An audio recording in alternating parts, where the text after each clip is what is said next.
answering questions tonight in my pajamas. If you hear weird noises, my husband's doing the dishes over there. But, life goes on. All right, symptoms of hypertonic pelvic floor. Pain with intercourse, pain with gynecological exams, abdominal pain, hip pain, back pain, difficulty emptying your bladder, constipation, urinary urgency, worse prolapse symptoms, feeling of heaviness in the pelvic floor. This list kind of goes on, but those are some of the big ones. Absolutely, you can have tension without pain. So you can have tension that presents itself in an assortment of other symptoms. It doesn't have to be pain. Or you could be one of the people who doesn't have pelvic pain, but has occasional low back pain or occasional hip pain. But no, I've definitely seen patients with tension, like let's say specifically a postpartum patient who has prolapse.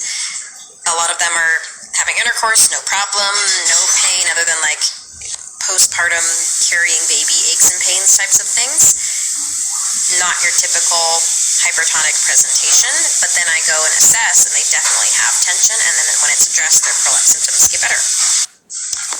There are two theories to explain how prolapse is affected by hypertonic pelvic floor muscles. So I will talk about both of them, and then I'll share some resources and things I've posted before, just as a little bit of a breakdown to help you. Excuse me. Number one, biotensegrity model. So this is Anna Krall's research. She's based out of UK. She is a pelvic physio. She's done research showing that addressing scar tissue in the pelvic floor can help reduce the grade of a prolapse for some people. So I don't think that it is the end-all be-all for pelvic floor treatment for prolapse, but I think for some people this can be true. So for example, I'll use myself as an example. I was originally diagnosed with a grade 2 rectus, very low and very small on the back wall. And when I addressed the perineal scar that I had, which was a grade 2 perineal scar, so yeah, I had a grade 2 perineal tear, sutures, whatever, it was like 2 stitches or something like that. But once I addressed that and smoothed it out, the apparent rectocele pocket went away. I still have a little bit of loose tissue back there, but it never fills with anything and it never bulges out. It's just like a little empty water balloon, tiny.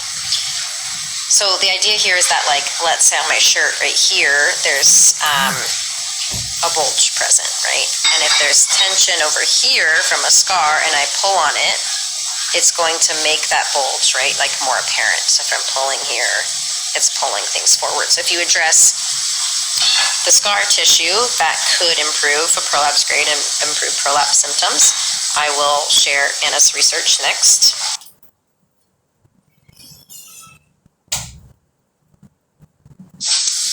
The second theory to explain how hypertonic pelvic floor affects prolapse symptoms is from Sarah Duvall, Dr. Sarah Duvall. She's a pelvic PT here in the United States. She describes it as an accordion. So if you imagine your pelvic floor, you can picture it like a hammock, right? From one side to the other. So if this is your hammock here, and then your pelvic organs are up here. This could also be an accordion, right? So imagine this as an open accordion. So it's like a little bit of a boat shape, and there's lots of space up here. So if up in your pelvic cavity, the organs have shifted a little bit, but you have all this space because the pelvic floor is relaxed and in its natural resting position, it's not going to be as noticeable to your brain. It's going to be, there'll be some symptoms, but your brain's not going to be like, whoa, okay? And then if your accordion comes together and rises up, so your accordion has risen up, it's pushed together, right? So there's less space up in the pelvic cavity, okay?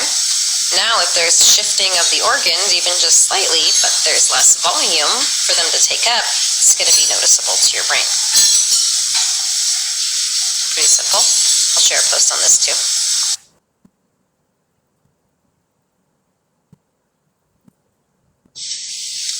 Absolutely, it can. So some PTs don't like this example, but I find that patients really understand it when I describe it this way. So if my bicep was contracted all day long, and I just held it like this all the time, not just resting here, but like actually contracted here. And then at the end of the day, you placed a 30-pound kettlebell in my hand. Would I be able to hold it? Probably not, right? I'd have to let it go or completely drop it. So if you are holding your pelvic floor muscles tight all day, and then you go and sneeze or cough, and you add pressure to the system and ask your pelvic floor to contract in response, it has no endurance left. It has no strength left because it's already been fatigued and it's already in a contracted position. If your pelvic floor is here and you ask it to contract again to hold it. Okay, so if your pelvic floor is contracted all day long, so let's say my urethra is going through here, okay? And then you cough or sneeze, your pelvic floor should contract to hold your urine in. But if it's already contracted and then it goes to contract more, it's not really going to contract. This is why hypertonic pelvic floor can mimic weakness. Once you release it, all of a sudden you see and feel a contraction. But if you can release the pelvic floor muscles and then you cough or sneeze and you ask them to contract as a reflex to help you prevent leaking, achoo, right, versus achoo. It's not going to do anything. Hip pain, yes, directly can cause hip pain, especially deep butt pain. Knee pain, probably indirectly. So if it's affecting the biomechanics of what's going on at your pelvis and your hip, it's going to affect what's going on at the knee. It gets assessed through the combination of someone's symptoms and physically how it feels. So how can I talk about this? I'll just give like a general example. So let's say someone comes in, they are having difficulty emptying their bladder, or having stress, incontinence, urinary urgency, sometimes have pain with intercourse. I'm going to think, okay, they probably have some tension going on. And then I would feel with my finger, palpate the superficial muscles, the second layer, and then the deep muscles. See if there's any tenderness that they can feel. And sometimes they don't have tenderness, but I feel a ton of tension present. So that's how one way it's examined or assessed. But then I also have numerous patients who are not comfortable with the vaginal exam or rectal exam. Often these people are the victims of sexual assault. So yeah, for my patients who have a history of sexual trauma or sexual assault, I usually don't do a vaginal exam unless they really want me to, because I can pretty much guarantee that they have tension in their pelvic floor, and I don't need to do an internal exam to confirm that. And they know that they have tension in their pelvic floor a lot of the time too, and they usually have a lot of the pain symptoms. This is very generalizing, so this is not everyone's case, but it doesn't have to be assessed internally. You can also actually palpate these muscles externally in various different ways.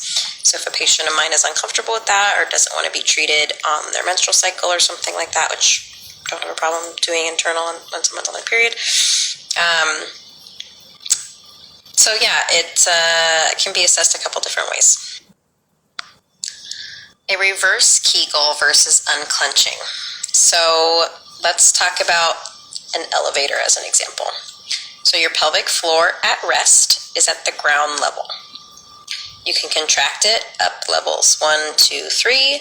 You can relax it down to ground level, or you can reverse Kegel and drop it down to the basement.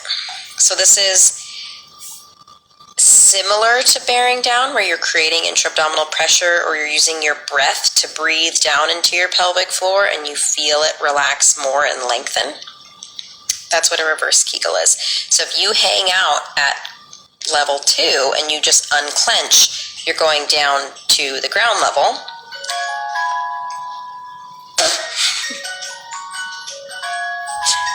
But a reverse Kegel is lowering all the way down to the basement.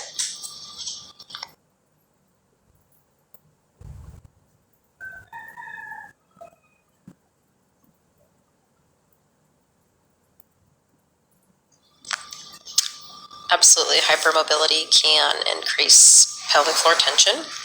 This is because people who have hypermobility, meaning they have too much mobility in their joints, the muscles tend to respond by increasing their resting tone in order to try to stabilize those joints. I'll use myself again as an example. I'm a hypermobile person.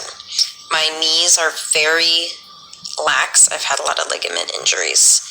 My hips are also very lax. My hamstrings are tight as shit because they're holding on for dear life to try to stabilize the back of my knee and to try to stabilize my hips. It's not like a true muscle shortness. It's more of like this tension that's present because of the hypermobility. So I see this a lot in my hypermobile people. Some people who have hypertonic pelvic floor are going to need to manage it in one way or another for the long haul. I'm not going to sugarcoat it. This is also me. I always have tension in my pelvic floor, and it's something I'm going to have to manage probably for the rest of my life. That's okay, because I know how to do it now, and I know what triggers it, and I do my best to avoid it. But when it does happen, I use my wand. I have prescription medication if I need to. Yeah, whatever, you know? But if tension hasn't been something you've dealt with your whole life, I feel like it's something that you definitely can get rid of completely. So it's something that I've had my whole life. It's a long story. It's also in like my stories to highlight if you're curious about more of my medical diagnoses. But if you were the person who developed tension because of birth trauma or because of anxiety, because of prolapse or something like that, I think those are absolutely something that you can get rid of if you can figure out what the cause is that's driving it. Once you handle that and learn how to mitigate or change the triggering factors, then it won't come back. I know some PTs say that like tension can always be resolved if you just do the work. But I just want to be here to say that I've done all the work, and it's still it's not always the case for some people. Some people have to manage chronic conditions, and I don't want to just say like keep going until you figure it out and keep getting rid of it, because for some of us that's not going to happen, but the majority of people can figure it out.